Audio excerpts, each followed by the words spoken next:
HDSLR Shooter, your source for news from NAB 2014. Brought to you by Adobe, Animas, Blackmagic Design, and Carl Zeiss. Hi, it's Clint with HDSLR Shooter, and I'm here with Bruce Sharpe of Pluralize. And Bruce, talk to me a little bit about, there's been some new improvements to not only Pluralize, but also Bulletproof as well. Yeah. Recently, we did a DSLR workflow, post-workflow, where we talked a lot about Bulletproof, and it found it to be like really helpful as far as getting ProRes out of, upon ingest and things like that. So I'm curious to hear what's new. Sure. Well, I now have responsibility for both Pluralize and Bulletproof and the entire shooter suite, which includes a few other products as well. And here at NAB, we're showing off new versions of Bulletproof and Pluralize. In the case of Bulletproof, the big changes there are more camera support. There have been a lot of people asking us to support AVC HD, very popular format. Wasn't there before, it is now.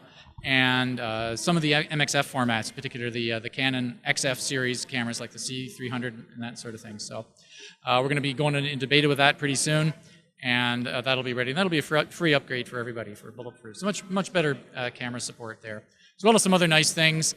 In particular, something called add mode, meaning that in the current version of Bulletproof, you stick in a card or whatever, it's going to copy it onto your disk for you, which is great, but maybe you've already copied that card onto your disk previously and you just want to reference what was already there. You can do that now. So a much requested feature there.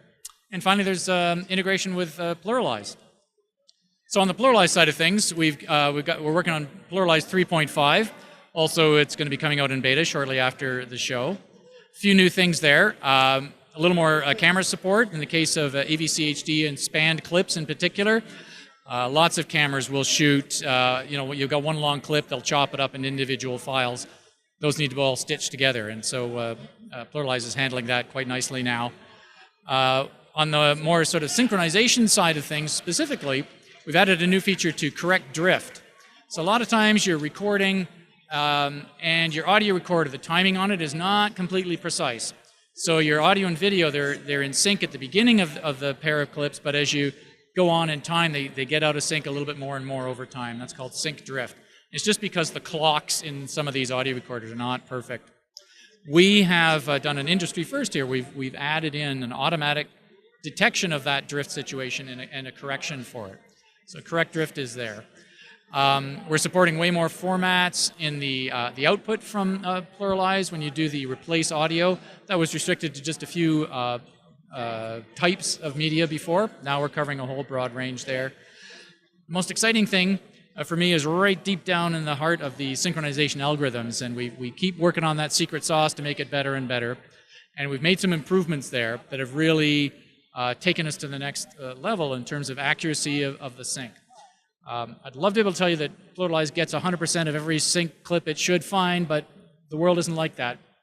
But it's good, but there's still a few cases where it's going to miss a few things, and, where the sound is just really tricky. And we've made some improvements there which have really improved and upped the accuracy substantially.